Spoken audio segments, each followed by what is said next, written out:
আসসালামু আলাইকুম ওয়া রাহমাতুল্লাহ। ক্ষমতা গ্রহণের মাত্র 4 মাসের মাথায় দেশের ইতিহাসে সবচেয়ে বড় বাজেট সংসদে উত্থাপন করেছেন তারেক রহমানের নেতৃত্বাধীন বিএনপি সরকারের অর্থমন্ত্রী আমির খসরু মাহমুদ চৌধুরী। আমরা বর্তমান মধ্যম মানের ঝুঁকি থেকে নিম্ন ঝুঁকির ঋণ মানে ফিরে আসতে চাই। বাজেটে সামাজিক নিরাপত্তা নিশ্চিত সহ শিক্ষা ও চিকিৎসায় সরকারের নেয়া নানা উদ্যোগকে সাধুবাদ জানিয়েছেন বেসরকারি গবেষণা সংস্থা Centre for Policy Dialogue CPD. সকালে রাজধানীর একটি হোটেলে আয়োজিত বাজেট পর্যালোচনা অনুষ্ঠানে বাজেটের বিভিন্ন দিক তুলে ধরেন সংস্থাটির নির্বাহী পরিচালক ডক্টর ফাহমিদা খাতুন।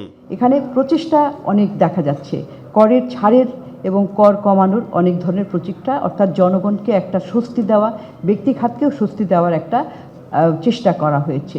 মূল্যস্ফীতি 7.5% নামিয়ে আনার লক্ষ্য অর্জন নিয়ে সংশয় প্রকাশ করে তিনি বলেন, বিশাল বাজেট বাস্তবায়ন করাই সরকারের জন্য বড় চ্যালেঞ্জ। আসলে বাজেটটার আকার নিয়ে যেটাই বলি না কেন, বা আকার নিয়ে কোনো চিন্তার কিংবা আলোচনার কোনো অবকাশ থাকা উচিত না। মূল বিষয়টা হচ্ছে যে কিভাবে কতখানি বাস্তবায়ন হলো, আমাদের যে ধারাবাহিকভাবে বাস্তবায়নের দুর্বলতা সেটা কতখানি কাটিয়ে উঠতে পারলাম। কারণ বাস্তবায়ন না হলে এই যে লক্ষ্য খাতওয়ারি লক্ষ্যমাত্রাগুলি দেওয়া হয়েছে সেই লক্ষ্যমাত্রাগুলো পূরণ হবে না, এবং এটা করতে হলে আসলে সংস্কার, প্রাতিষ্ঠানিক দক্ষতা, প্রাতিষ্ঠানিক সক্ষমতা ইত্যাদি বাড়াতে হবে।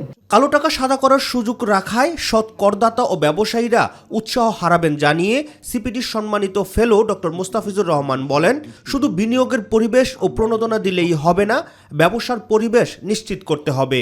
আমরা এটাকে সবসময় বলেছি যে এটা অর্থনৈতিকভাবে এটা যুক্তিসঙ্গত নয়। তার কারণ যতবারই কালো টাকা সাদা করার স্কোপ দেওয়া হয়েছে তার থেকে সরকারের কাছে আয় খুবই কম আসছে, বরং এটা একটা অন্যদের জন্য এটা একটা মরাল হ্যাজার্ড সৃষ্টি করে থাকে।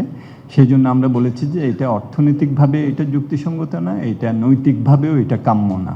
কারণ এটা যারা সঠিকভাবে দিচ্ছেন তাদের জন্য এটার একটা অনুৎসাহ সৃষ্টি করে যে আমি এইবার না দিয়ে যদি পরবর্তীতে দেই তাহলে আমি একটা বাড়তি সুবিধা দিয়ে তো দিতে পারি, তাহলে এইবার কেন দিব, এটার কারণে একটা সমস্যা হয়।